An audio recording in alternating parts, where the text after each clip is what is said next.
Good afternoon, everyone. My name is Dan Tresmer, one of the founding partners at OnPath Financial. We're excited to have you all with us today as we kick off a new call series geared towards timely topics with a presentation and discussion with our guest, John Choate. John is someone our leadership team has had the pleasure of working with prior in the areas of team leadership and communication. I'll run through his background here in a minute, and you'll see why not only is he extremely qualified in those areas, but is also the perfect person to address concerns around the current COVID-19 pandemic. Now, John, I know running through your resume is the least favorite part of these discussions for you, but it's obviously part of the context as to why you're here. So bear with me as I run through the condensed version, given that we only have an hour together today. John is a retired Navy SEAL officer who spent over a decade with the teams in both active and reserve billets, deploying overseas in support of various national security objectives. In addition, John's a FEMA-certified crisis response expert, having consulted as a securities expert in such events as the Las Vegas shootings. John is the founder and executive chairman of the Procinctu Group, a global risk management firm providing specialized security services and training to U.S. and foreign government entities, multinational corporations, and select high-profile individuals. Prior to his time with the SEALs, John graduated from the United States Naval Academy.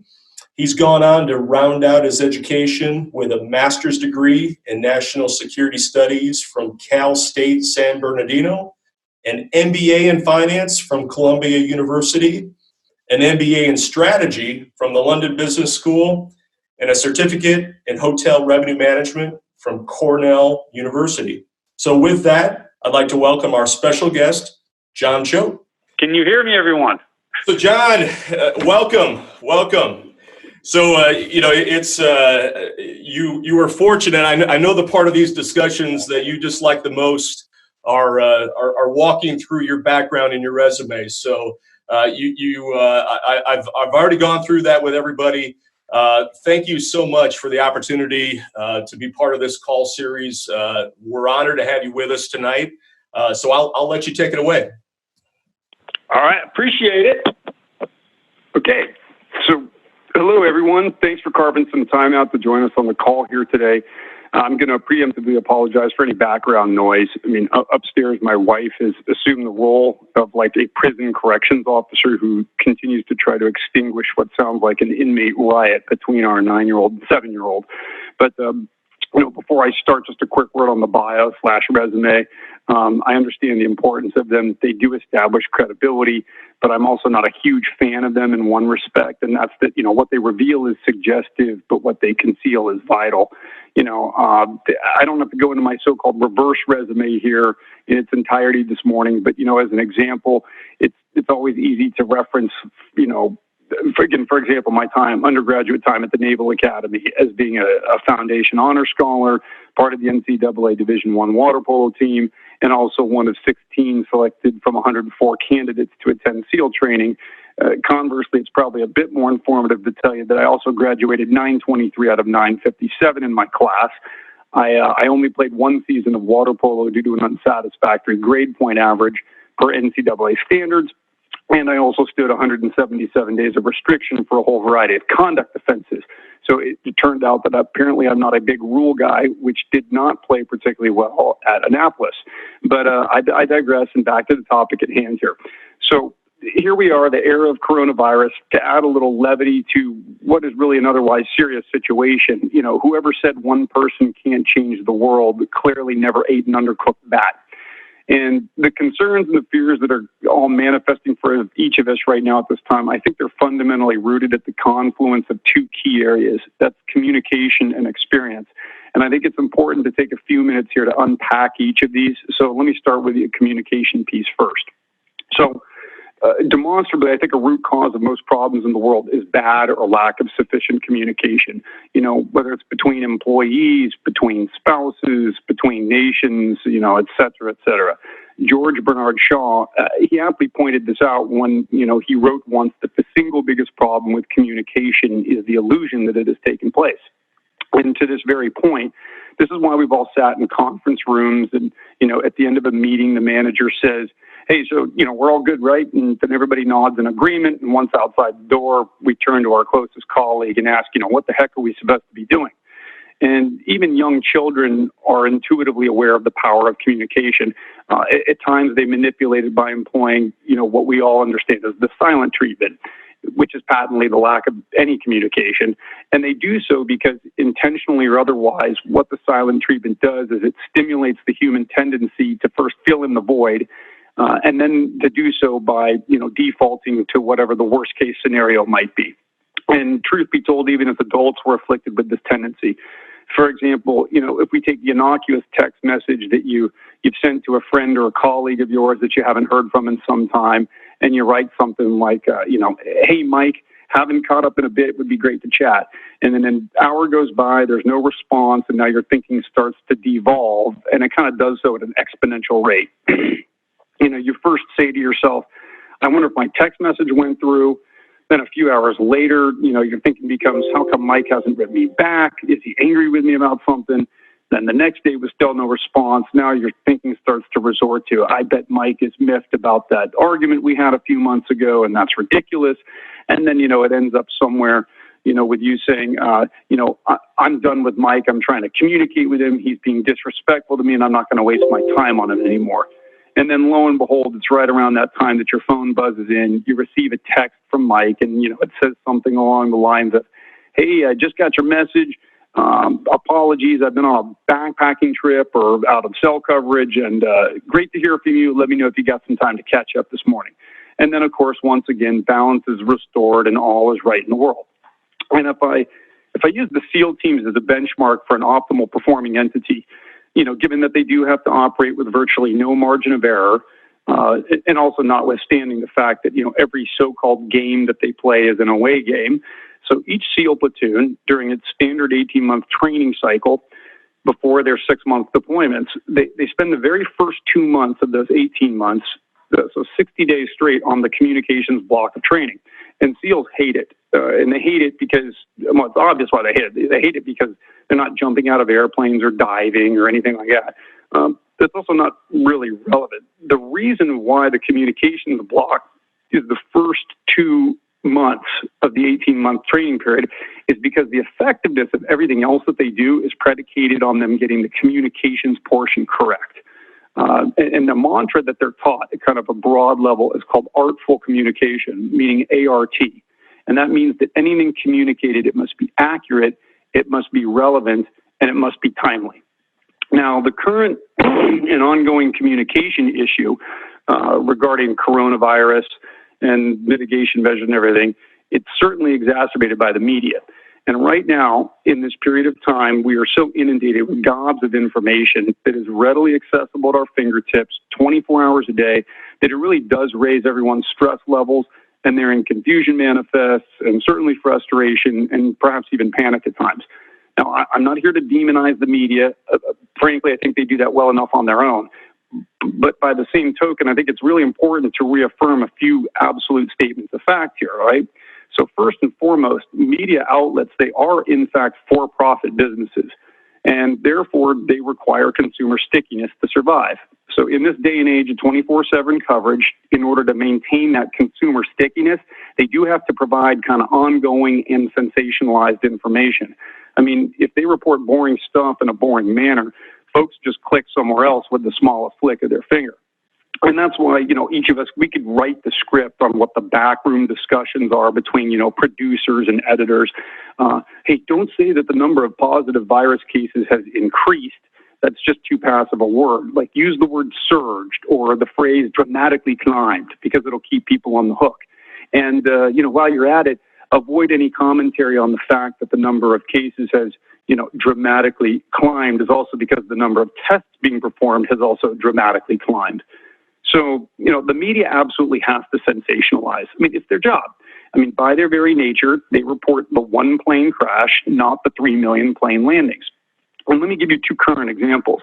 It's why even on live television this morning, all outlets continue to report that enough test kits aren't available. but then they'll relegate to the fourth page on their respective websites, meaning the place that nobody reads, the fact that LabCorp is, performing 20,000 coronavirus tests per day now. Quest Diagnostics alone scaled to 25,000 tests per day within 9 days. And not only that, they also just recently received FDA approval for an at-home virus test kit. Even now, in Las Vegas, the university hospital system scaled from what was just over a couple hundred tests per day to a current capacity in excess of 10,000. I mean, there are literally not enough people to test, such that virtually every mid and large scale corporation in the Las Vegas locale has now inked agreements where any of their employees and their families can go and get tested for free, right? Now, where have we seen kind of everything pivot to? So as the public becomes more aware of the actual increase in testing capabilities, as the nominal curves start to flatten, well, now the media has to pivot to something else to sensationalize. So what is that now? Well, now it's the food supply, right? The virus may not get you, but now you may just starve to death. So, I mean, these are actual 3 headlines just recently. So CNN reports meat processing plants across the U.S. are closing due to the pandemic. Bloomberg reports U.S. could be weeks from meat shortages with shutdowns. And even the Wall Street Journal reports grocers hunt for meat as coronavirus hobbles beef and pork. This is all just literally garbage. And yes, some meat plants, processing plants have shut down, but they shut down either because their respective stay-at-home orders in their area have required them to do so, or, yes, there are a few plants that have also had employee outbreaks of the virus, and largely asymptomatic outbreaks. But the point here is that it shut down. This is not because we just randomly ran out of chickens and cows and pigs, all right? And to that point, even the federal government has taken measures to ensure that those meat processing plants stay open. But my point being is that with this ongoing communication problem, nobody really knows what's fact, what's fiction, what's editorialized, and what's sensationalized. And a few weeks ago, you may recall that information, and I use that term very lightly, but information was spread that ibuprofen was likely exacerbating people's exposure to the coronavirus. This caused everyone to chuck our Advil bottles and then go make a run on Tylenol. Well, a recently released article sums up the overarching communications problem that I'm talking about. And the title of the article is "The Ibuprofen Debate Reveals the Danger of COVID-19 Rumors." And I think it's important to read the short opening paragraph here. And it says, "An online furor over whether it's safe to use the fever reducer reveals how people are sharing incomplete and sometimes bad information. That the advice against ibuprofen got circulated at all is a study in good intentions, complicated by biases and possibly by misinformation as well. It showcases how the stress of a global pandemic is causing bad and incomplete information to rise as people rush to deploy whatever protections might be available." Now, frankly, that's about as good a summation as one can get. So the purpose here today is to relieve some frustration by clearly and objectively articulating facts about the ongoing processes regarding coronavirus mitigation measures. Now, the second prong I referenced with communication is experience. And our experiences, they provide us a vast degree of ease in our lives, certainly and most profoundly in times of crisis. And we really do take the concept of our experiences for granted. For a moment here, just think of the significance that experience plays for each of you. I mean, lack of experience, it's what terrifies new parents as they're shuffled out of the hospital and sent home with their very first newborn. Running to the infant's crib every time that, the baby so much as moves a limb in the middle of the night. But if you fast forward to, this couple's third child, somehow it's now okay for, baby number 3 to juggle knives. I mean, experience, it's why we pay premiums for attorneys and other professionals who have practiced their professions for decades. It's why the survivability metrics of military personnel in combat zones is literally exponential as one moves from, their first overseas deployment to second, third, and on and on. Now, the current issue vis-a-vis the coronavirus is glaringly obvious, and that's that there is literally no one who has any granular experience regarding this particular virus, meaning COVID-19, at this particular scale, meaning global. So here we have this awful confluence of not particularly great communication that is coupled with a perceived lack of experience. And together, This is just a superb recipe for unbridled insanity. So what does this mean then? Well, yes, the amount of information being thrown about is mind-boggling. Yes, it's difficult to separate fact from sensationalized information. And yes, no one has any experience with this particular virus at this particular scale. But this does not mean that there are not very robust organizations and processes and people in place who are actively and effectively addressing the coronavirus pandemic, because they are. And frankly, just as a side note on this experience piece here, yes, one-to-one experience or proximate experience is great. But, if it were also required for everything, we also never would have put the first person on the moon. Now, I want to shift here to strategic and tactical level engagements. So first of all, at the strategic level, in the United States, we have what is called the National Infrastructure Protection Plan, or the NIPP. And it was first developed in 2005. And the purpose of the NIPP is to protect critical infrastructure, key resources, and to ensure resiliency in the United States. And to sum up what the NIPP really is, it's the governing document for developing coordination between the government and the private sector to protect all of our critical infrastructure. And it does this by creating partnerships between, what are called government coordinating councils, GCCs, which are from the public sector, and then sector coordinating councils, which are from the private sector. And it does this for each of the 16 sectors that the Department of Homeland Security has identified as critical. I'm not going to list all 16 of them. Frankly, you could probably list them all yourself. They're very intuitive as to what our critical infrastructure is. But I mean, just as a short list example, it's food and agriculture, financial services, energy, communications, water systems, defense, and so on. Now, the relevant sector right now is public health and healthcare. There are 266 private sector entities that range from the American Medical Association to Wellstar Health that are part and parcel of this particular sector. There are also 14 governmental entities, which include the Department of Health and Human Services, Department of Interior, State Department, Defense Department, Homeland Security, and FDA. I mean, you can openly see everything that is going on in this sector right now at healthsectorcouncil.org.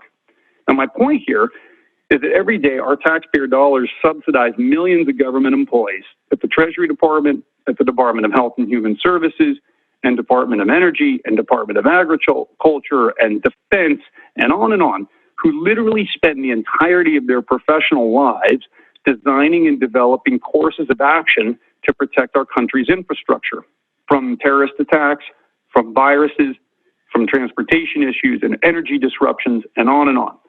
So contrary to the current perception that is really largely perpetuated by the sensationalizing media, this perception that the world is spinning off axis, our government and our elected officials have no plan at all, everything is reactive, and we're all just kind of ignorantly dancing on the deck of the Titanic, it's just not true. And allow me to reference 3 rudimentary examples right here, okay? So first and foremost, there is a long-standing presidentially appointed cabinet position, the Assistant Secretary of Preparedness and Response at the Department of Health and Human Services. Now, by law, this office leads the nation and here's verbatim, in preventing, responding to, and recovering from the adverse health effects of man-made and naturally occurring disasters and public health emergencies, end quote. Now, this position is currently held by Dr. Robert Kadlec. He's an Air Force Academy graduate, has his MD from USIS, a Master's in National Security Studies from Georgetown University, and heck, he was named Flight Surgeon of the Year in 1986. I mean, my point is that, these are not staffed with stupid people, but I think the broader point here is that not only is there an exact presidentially appointed position, an individual, but there's an entire office that is whose sole professional purpose through many administrations is to lead and choreograph critical healthcare responses. So example number 2, if I use this broad stroke, if you use logic syntax, if not but for. So if not but for the government's travel restrictions, border closures, and social distancing requests, the number of positive coronavirus cases in the U.S. as of this morning would currently be in excess of 14 million. Now, obviously, the difficulty here is that, you're relegated to proving a negative. But in these circumstances, these models do work both ways. It's fairly easy to understand and predict what the network effects are of something particularly like a viral transmission. Third example, similarly, this is why the government relatively recently enacted the Defense Production Act.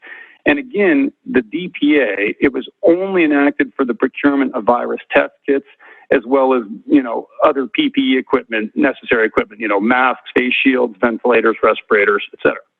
Now, this is an area that the broader media is really being quite awful about, and that's really outlet agnostic. What is amazing to me is that there is not an insignificant portion of the population that either believes or has been led to believe that the Defense Production Act somehow allows the government to nationalize private industry in some type of a Stalin-esque way. And that is just patently not the case.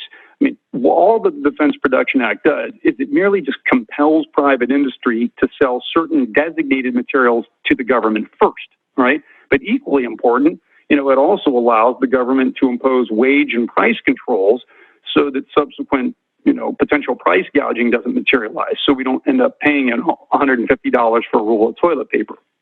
Now, the reason why the executive branch didn't institute the Defense Production Act until March, first and foremost, is because February was, largely an information and data gathering period.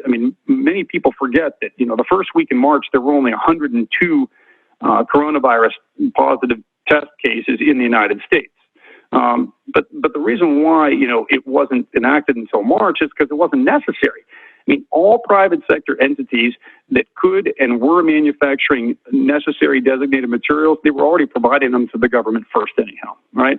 So what the executive branch really did under the most recent DPA lever that they pulled was really to force industry to expand production and supply of necessary resources. So basically just getting them to push scale. So strategically speaking, there really is a very robust program and sub-programs that are inclusive of the right people and the right processes that are addressing the virus issue. Now, just an asterisk here. Granted, we are talking about the government here, and there is no legitimate government, operative word being legitimate, but there's no government that ever honestly claims that it's efficient at what it does. Governments merely claim that they get a job done. So no doubt that, we can, and frankly, we should be, collectively quite vexed with the lack of efficiencies that we have seen, whether it's in response times or information flow or supply chain or whatever. Our so-called kind of anger is what keeps the government on their toes. But also don't let that devolve and allow you to believe for a second that somehow it represents that they're just randomly running around in some Keystone Cops nightmare. It's just not the case. In the end, it's always the same pain that, bureaucracies wield. Now, I'm going to shift rudder here and talk about at the tactical level engagements. So in the context of today's call, the terms safety and security, they really are interchangeable. If you're safe, then you're secure, vice versa, okay? Now, safety and security, at its very, very core, is what is established through a long-standing set of principles that are called the 4 Ds. And this set of principles was first developed by Sandia National Laboratories in the 1960s. So what I want you to do is imagine 4 concentric circles with you at the very center of all of them. It may be easier for you to envision, the planet Earth, you're standing on it, and there are 4 moons orbiting it, and each moon has, an orbit that's 100 miles larger than the next, okay? So the 4 Ds, starting from the outermost circle or orbit and moving inward, are as follows: deter, detect, delay, and defend. And these 4 regions are referred to collectively as defense in depth. Now, deterrence is the very, very first line of defense, the outermost orbit or ring. And if you think about it conceptually, we'll use the example of your house, okay? So deterrence is the signage that, you would put on your house stating that your property is monitored by a 24/7 alarm system, okay? It's about deterring any nefarious actor from, viewing your asset as the low-hanging fruit. That's essentially the purpose of it. Now, the next circle is detection.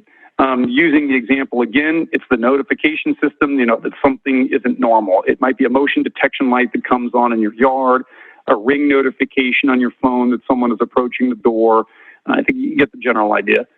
Delay is the third layer. It's having good locks on your doors. It's having your valuables put away, not stored out on the kitchen counter at night.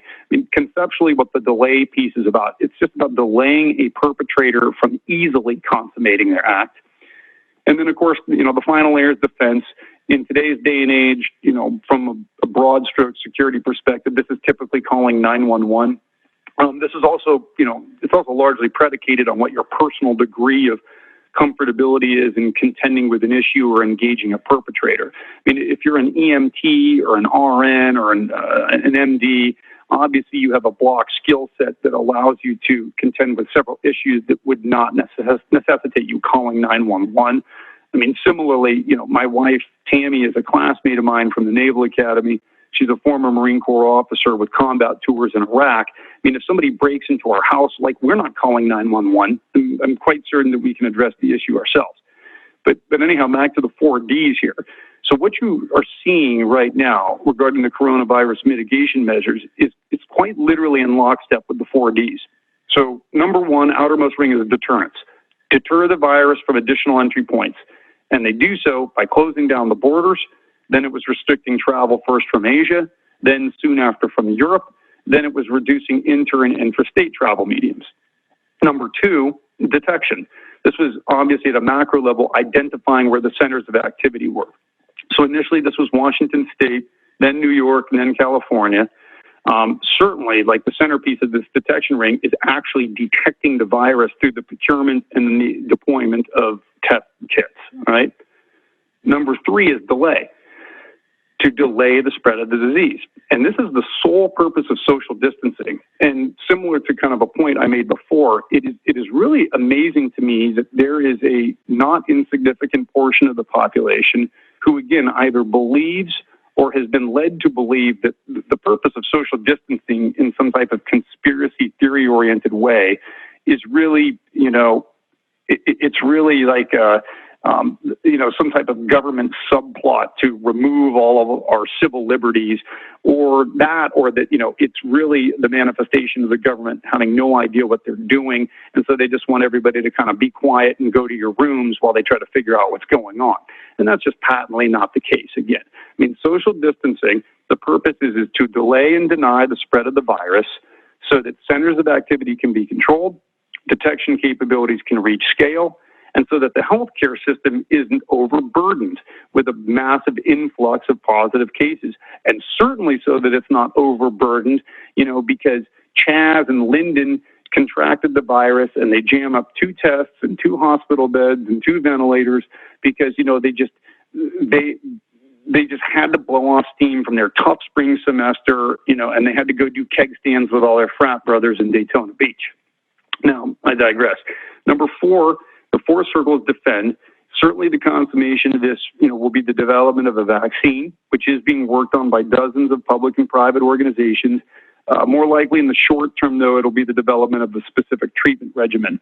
So there are 78 vaccine projects launched around the world right now. 37 are in full-scale development, and 5 are currently in human clinical trials. There are also 23 treatments that are currently in human clinical trials. But to kind of put a bow on this piece, the defense portion, it's really the ongoing and concurrent engagement of all the aforementioned. So increase testing capabilities for more accurate data, delay the spread by social distancing, thereby decreasing the strain on the healthcare system while increasing the time to develop a treatment. So in a nutshell, that's what's really going on right now. As I've already stated, it's not a frenetic free fall, but really a stepped process. And again, despite, what the media is largely conveying. Now, the one thing that is still outstanding that I really do think is the fundamental source of consternation for most people right now, it's the absence of a specific timetable. I mean, culturally, we're all highly attuned to schedules, due dates, deadlines, meeting times, on and on. We really do not do particularly well without some semblance of scheduling. I mean, if I were to make a really silly kind of example here. So let's take SEAL training, or BUDS. The proverbial they often refer to it, as the most difficult military training in the world. So for the sake of argument, let's say that BUDS training started on some random arbitrary date and at an unknown time, literally where a van pulled up in front of your house, yanked you off the porch and said, "Welcome to SEAL training," okay? But moreover, that there was no known end to it, no finish line, no graduation date, nothing. It just went on. I mean, if that were the case, there would be exactly none SEALs ever. And that's because nobody's going through that particular evolution indefinitely. right? And the awfulness of it. But knowing that it's 26 weeks long, it's an entirely different game. It provides a goalpost, an end state. And most people can endure trying times so long as they have some general idea of when it will be over. Now, at this particular moment, we just don't have that luxury quite yet, and I stress yet. And it's only yet because the data and the necessary associated analytics are just not there yet. I mean, there are critical things we still do not know. I mean, does the virus die off in warmer weather? Are people who have recovered immune from getting the virus again? Or what size of the population actually has the virus and is asymptomatic or manifesting less acute symptoms? I mean, these are critical data points to know, because prematurely loosening up some of the more draconian measures that we're all contending with right now, like, let's just say it's not that easy to put that particular genie back in the bottle. I mean, Germany is contending with that particular issue right now. But, you know, obviously herein lies the overarching question, which is, what is the tipping point where efforts that benefit the medical aspects have now caused irreparable damage to the economy? You know, but the powers that be, they're quite cognizant of this timeline need. I mean, this is why the White House initially put out the campaign, you know, called 15 days to slow the spread. Obviously, this morphed to 30 days to slow the spread, but it keeps getting pushed. And they do this because they know that they have to provide a timeline. We now know, and quite correctly, I might add, that the decisions, you know, to reopen parts of the economy have been pushed to the state, county, and in some cases, even the municipal levels. And this is correct for a multitude of reasons. I mean, not least of all, you know, which is the importance of states' rights. I mean, we're still the United States of America, not the Federalist Republic of America. But more importantly, you know, this is correct because leaders at those levels, they have a much more granular understanding of the virus spread, social distancing effects, and the true economic effects given the specific nuances of their geographic concerns. I mean, you know, what works for Miami does not work for Dallas, and, you know, and that doesn't work for Chicago, and on, all right? You do have a few pundits that continue to say that, you know, we should look to China. They're the best indicator for us. I mean, on a personal note, I would be exceptionally wary, frankly, you know, of any information that comes from China. I mean, ever. The CCP is an egomaniacal, sociopathic government that is obsessed with how it's perceived on the world stage. They literally just make things up to make themselves look better. I mean, this is unarguable, but simply put, you know, if China had reported their information to the World Health Organization in the time that they were supposed to under the contractual agreements that they were party to, you know, and certainly as opposed to spending their efforts silencing whistleblowers at the time, around 95% of the current problems we see right now would be non-existent. But the timelines are coming. Lastly, I just want to take 30 seconds to briefly address the concerns around, you know, our staples, food, water, shelter, and apparently toilet paper, which has manifested itself in the form of hoarding. I mean, we are not contending with a famine, the absence of food stores. The farmers are still growing food, truckers are still moving it.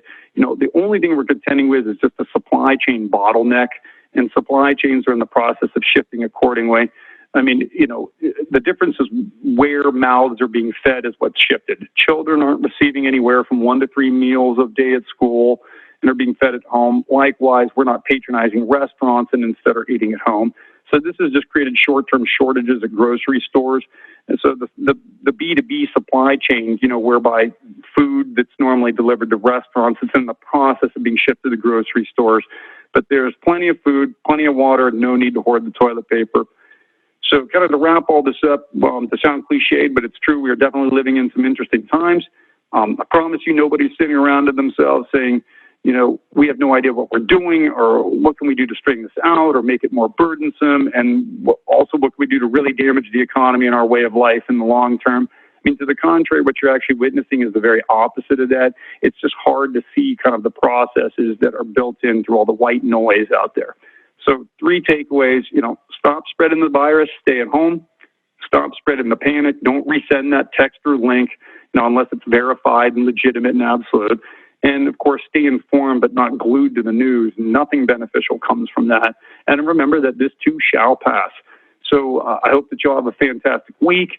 And in the prophetic words of the overarching SEAL team motto, which couldn't be any more apropos than today, just remember that the only easy day was yesterday. And I'll stop there. Thank you, John. Good stuff as always. We've had a few questions come in here, so let me see if I can pull some of these up.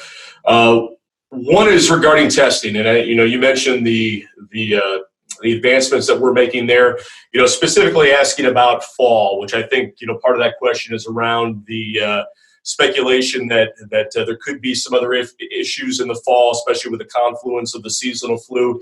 So, do you see testing continue to expand? And what do you think about our preparedness come fall, especially on the not only the detection of the virus, but I would also say the antibody test as well.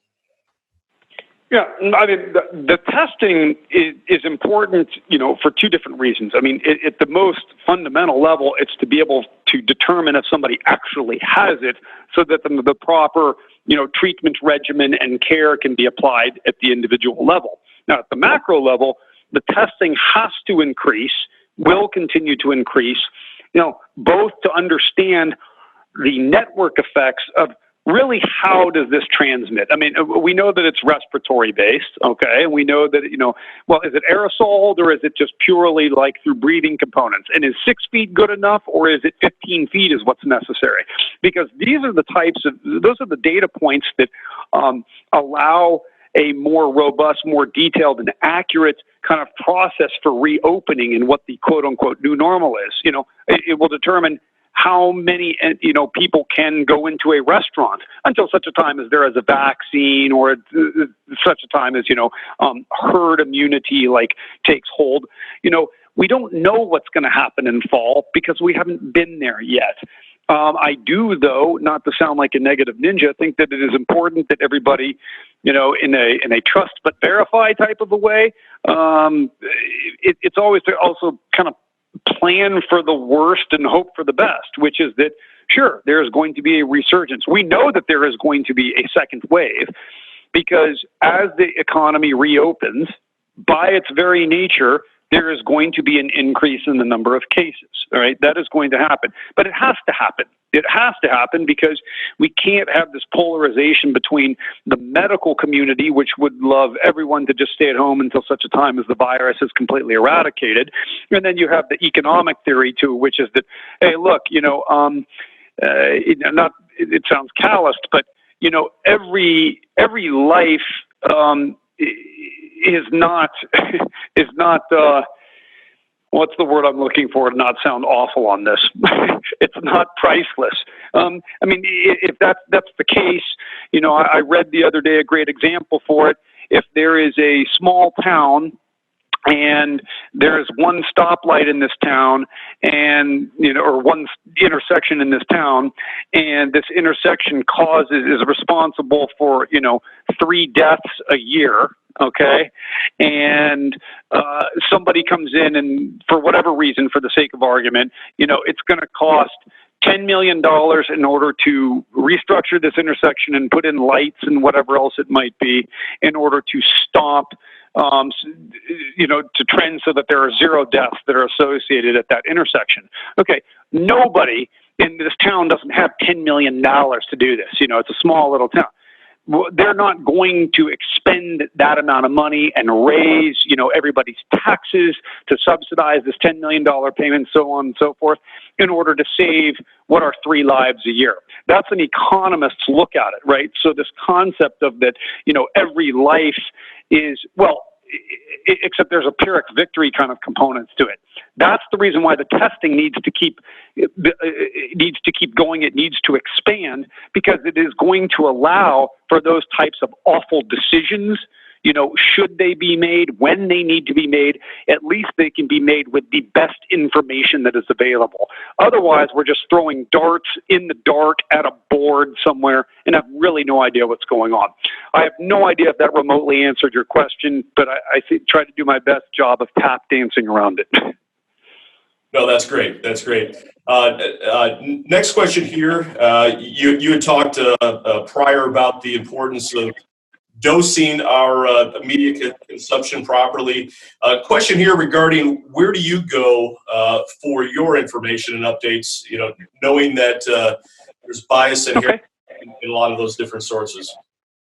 Yeah. And I will say this. I get asked this question often. I have no association. This is purely like to sort of. I have no association with any of these entities. I'm not on their sales staff, and they'll get some commission. And so, just so there is clear clarity associated with that.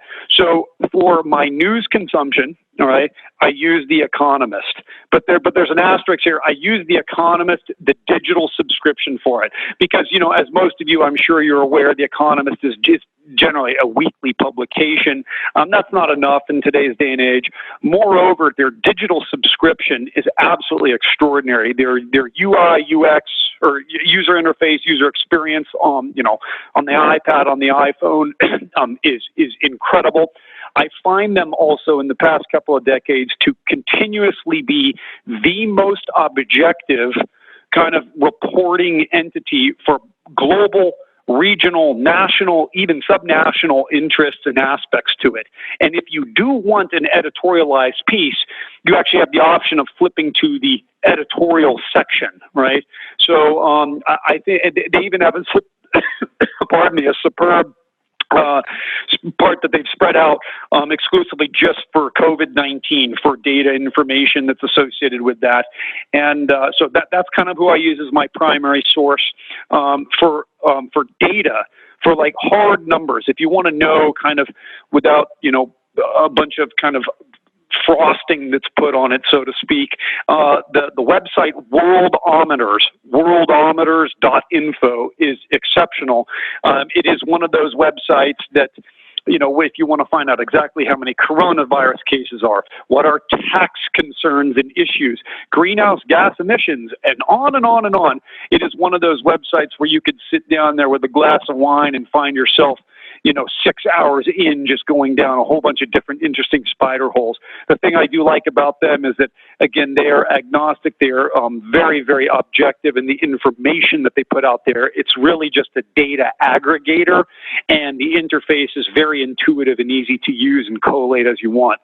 And then the third source that I use for kind of broad stroke international relations, national security-esque type of thoughts, because we are a globalized world, and we are dealing with near peer threats and other kind of macro geopolitical movements. You really cannot do better than foreign affairs, but of course that it can be a little bit dry at times, but it's very good. It's only a once a month publication. That's great. One of the questions was that second source, worldometers.info, correct? That's correct. Yep. So it's world, and then it looks like O meters. World OMETERS.info. Worldometers.info. Wonderful. John, we have a variety of questions coming in just regarding, kind of the what I think is being referred to as the new normal. What life may look like on the other side of this. At this point in the cycle, any thoughts as to how life will change? Sure.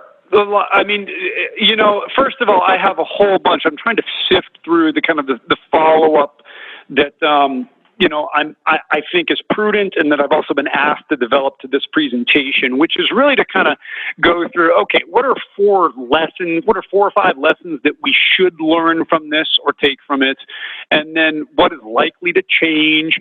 And a few other talking points. I mean, first of all, as far as going forward, what's likely to change? Well, I can kind of list broad stroke lists, right? Working from home, transportation, housing, telemedicine, handshakes, shopping and entertainment, food, right? I mean, these are all things that are going to change. Does that mean that they're going to change for the worse or for the better? No, they're just going to change, right? But I also don't think that they're going to change nearly as drastically as people believe it right now. And that's because we, as just a human species, there is a tendency, and I know that many of you, particularly in the financial services industry, have heard time and again about the aspect of recency bias, right? Richard Kyle used to refer to it as apocalyptic fever. But I mean, you could go through lists of atomic war, the Y2K, technological disaster with banks, airlines, and pacemakers all failing, a global asteroid killer, earthquakes, overpopulation, comets hitting the Earth, war on drugs, gluten, greenhouse gases, tsunamis, Ebola, the 2012 Mayan calendar, and on and on. And that's just me coming off the hook. Well, we happen to be in one of those things right now. It is going to run its course. It is going to change some things, and we are going to get back to a regular trend on the backside. But yes, right now, there are going to be some changes. It is prudent to wear a mask. And most people don't understand the importance of wearing the mask.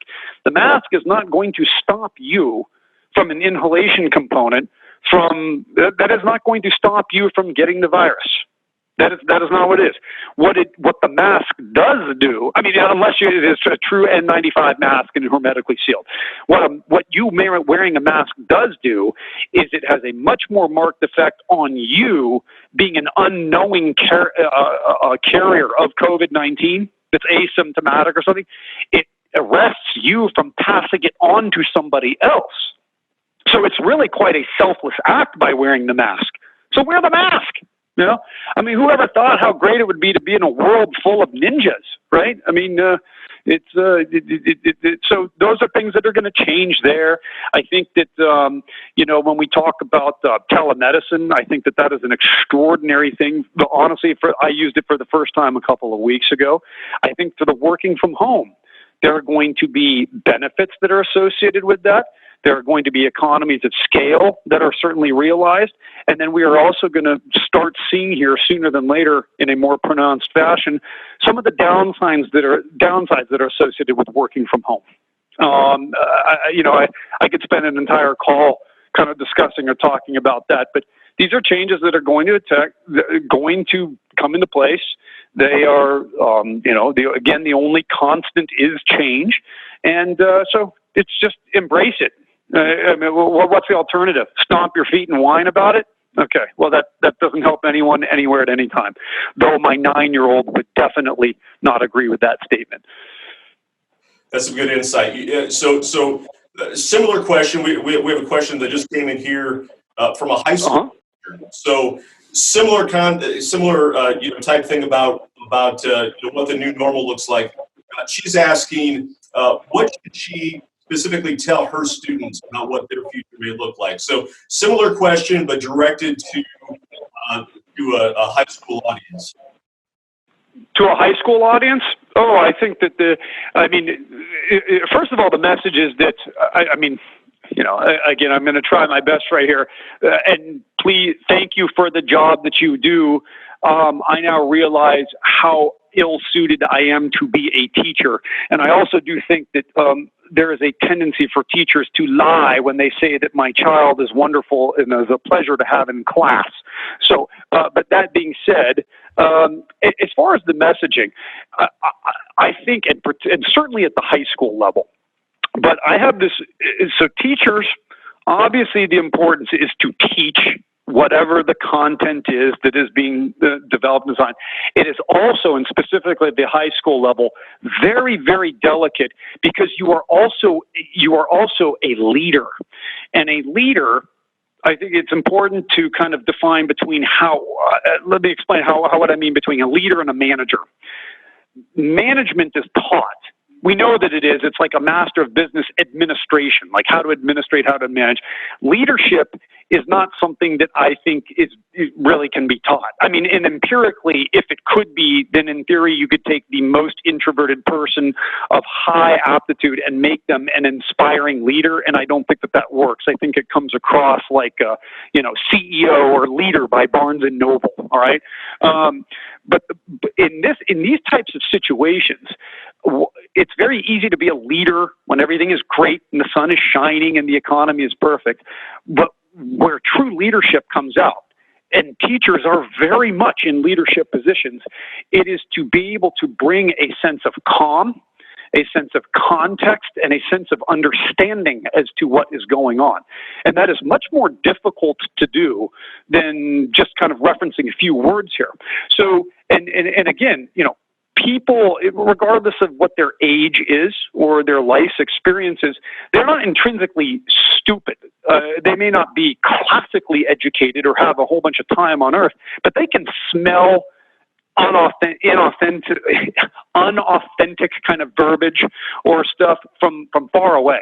And so I think that, from a teaching component, it's to be able to understand and say, look, this is what happens.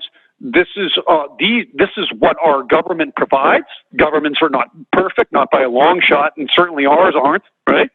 But it's what we have to work with. These are things that we can look at and all of the great lessons that are learned going forward. Because remember, every great innovation, everything that's ever materialized, it comes and stems from a pain point. It comes from something that is the bee in our bonnet, something that is an annoyance factor, something that's terrible. And so there are great things to be derived from this. Yes, in the middle of the so-called firefight, it's awful. But afterwards, that's when the wonderful things materialize, and to take this time to be able to learn and understand. So there's my best off-the-cuff answer to that particular question. That is a very, very difficult question, and I'm sure my mother, who was a high school teacher for 27 years, would whack me with a ruler right now if she heard what I said. But I am a big fan and a firm believer in the leadership component of not just the teaching this, but inspiring and calming and bringing a sense of context as to whatever it is that's going on. Wonderful, wonderful. Next one is the surrounding just the preparedness. You had talked earlier about plans being in place and government agencies really geared towards this. Were you at all surprised that, whether it's the lack of PPE or the slowness in getting some of that out, if essentially the question is, if we have some of these agencies in place, was it surprising that early on maybe the lack of supplies wasn't there for this crisis? No, not at all. Not at all. And let me be, I'm very appreciative of the question. I'm normally, in the course of these types of conversations, I don't typically kind of give out this type of information because it's personal. It's nobody else's business unless I make it their business. But I think it's important that I give this piece of data before I give my answer. And that is, I want everybody to understand that I am obviously a true red-blooded patriot, okay? But in the last presidential election, right, is the first time since I was 18 years old that I did not vote. And the reason why I did not vote is because I did not believe that either candidate rose to the level of professionalism that I thought was worthy of holding the office of the President of the United States. Okay? So that being said, now everybody knows exactly where I sit. Now, back to the response. And this goes kind of it somewhat tethers into, the previous question from the high school teacher, right? Which is that to truly, it does not matter what one's political leaning is, where they are believing on social, when you are making a judgment or a criticism against some person, some entity, something, in order for the criticism or the judgment to truly be of value, you must make it with taking into account the information that was available at the time that the judgment, the process, whatever it was that was made. Okay? That is absolute. So if you think about, go ahead and Google search and find out what some of the interesting newspaper headlines were on December 8th, 1941, right? That are hand-wringing about how could this have happened and we weren't prepared and everything else, right? It's very easy to armchair quarterback. It's not particularly fair, all right?